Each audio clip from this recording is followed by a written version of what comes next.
Hey guys, David here, and I wanted to take you through a little bit of a quick tutorial, of course, on SAM. Now, if you look at, bring this poor guy, I've had the skin stripped from his body, but it gives us a better idea of what's happening underneath the skin. So remember, and if you're new to this whole process, SAM stands for stabilize, which means, of course, if you read your material, soft knees, low center of gravity, core tight, pelvic floor brace, shoulders back and down. Now, here's the reason for those 3 points. So very simply, so we look at knees soft. Well, when we soften the knee joints here, we drop our center of gravity, which means the energy in the body is actually resting more inside the hips and the thighs rather than up on the neck and shoulders. If you notice, a lot of people have a tendency to stand back-kneed, which means their knees are locked out. So the knee joint bears a lot of stress, not the muscles itself, unfortunately. And of course, our center of gravity tends to be from here. Because we spend so much time sitting, we basically made this whole trunk area inert, right? So it doesn't work very well. It's tight and weak at the same time.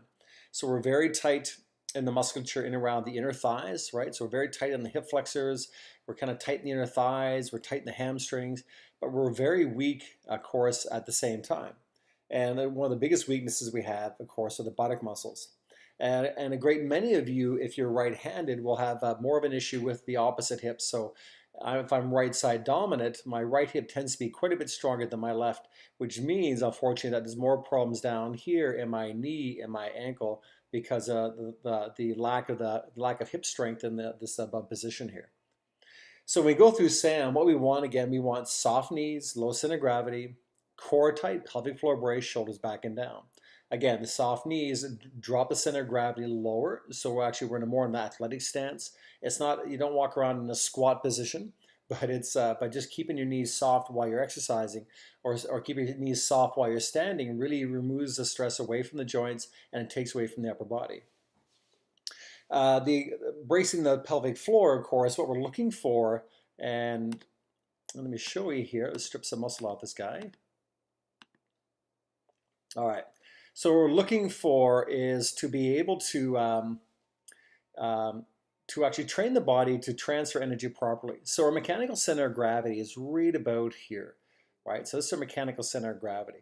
So it would just make sense that all the musculature in around that area is the area that we'd want to focus on first and make sure it reacts first, or that muscle has a tendency to fire first or contract. So we really want to keep this as the focal point in muscular contraction when we're creating a sequence of movement for the body. Now now with the pelvic floor muscles active, and we think of this as your bladder and rectum muscles. And normally, of course, we'd only assume that bladder and rectum muscles only have several functions, but of course they actually have more functions than we ever considered. I remember reading this years ago. An exercise physiologist had written that when the pelvic floor muscles fire or these muscles are engaged, there's a secondary reaction through a series of muscles called the multifidus. And the multifidus are intersegmental stabilizers. There's these little muscles that attach each vertebrae to each other and provide basic stability, feedback to the nervous system, but also provide an energetic draw power from the extremities all the way through. And it's actually quite extraordinary. Just a simple act of tightening your pelvic floor, again, creating that co-contraction of these muscles underneath these long muscles here, right? These extensor muscles seems to draw the energy away from the joints and draw it down. Now, it's a little experiment you can try next time you're at the gym. When you contract your bicep, now this poor guy doesn't have one. Let's give him a bicep here. All right, there we go. So when the bicep muscle, when we want this muscle to contract doing a bicep curl, when we do the exercise, where is the weight in the bicep curl? And of course, the weight we're going to find is the weight will be here, right? The weight will be in our hand, right? So we have the weight in our hand. Now the first point of stimulation is going to be where? Well, it's going to be in our hand. This is where we feel the weight. Now, if we feel the weight there, where do we see the weight? Of course, when you're doing the exercise, so we visibly are tracking the weight, right? So we see it here, right? We feel it here.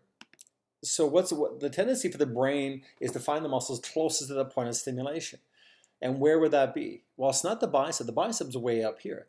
The area that's going to react probably first is this area in around here, which is the bicep insertion, the end of the bicep, and of course the muscles of the forearm.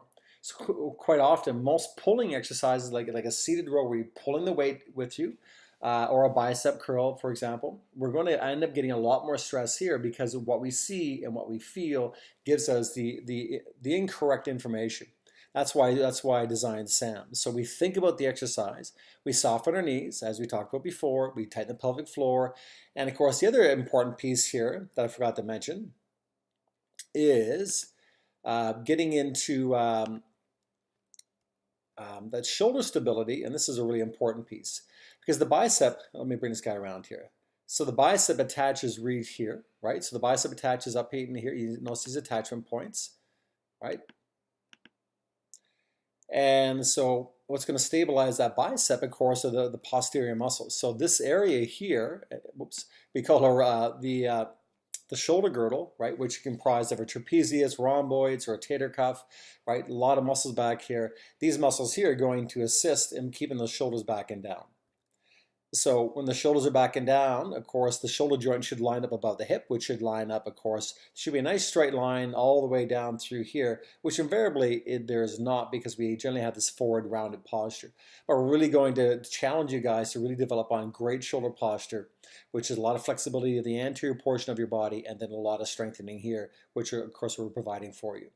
So when the knees are soft, the core is tight, the shoulders are back and down, the bicep will transmit stress up this way. And what you should feel in a bicep curl is a stress in around this area here because the muscles contract in an upward position. Muscles always contract or shorten towards the spine, not away from it. So if the energy when an exercise is felt too close to a joint, which is more distal, then you know there's a bit of a problem. You have to reset and restabilize. So the bicep curl, the energy should be traveling here as these muscles overlap, and the bicep curl should be felt in or around this junction here, ideally. Never around the elbow joint. If you feel that, then there's something wrong. So you have a bit of a challenge ahead of you because really what's going to end up happening is that we're going to take this thing here, the human brain, and we're going to rewire the way our body responds to movement because we did it kind of organically just based on our day-to-day activities. We didn't have to think about it, but now we need to be a little more surgical in the thought process to get the fitness level that we want and to minimize the risk of getting injured along the way. So there's the beginning of SAM, so the stability part, knees soft, core tight, shoulders back and down. We activate the target muscle. Secondly, of course, we understand the importance of activating the muscle after we're stable. And the last thing, of course, that happens is the movement. And the movement is actually quite beautiful and moves very, very simply. So as the bicep shortens, it will naturally draw the forearm up in an arc-like pattern. So we're not trying to lift the hand all the way up through here. We're trying to shorten the bicep, and the bicep will pull at this junction here, and it'll decrease the joint angle as it shortens and shortens and shortens. Our job, of course, is to keep the knees soft, the core tight, the shoulders back and down. Just a quick little blast into it. I won't go much further on, but we have a lot to learn as we go through, and we're really excited to share this experience with you. Just make sure you SAM everything that you do.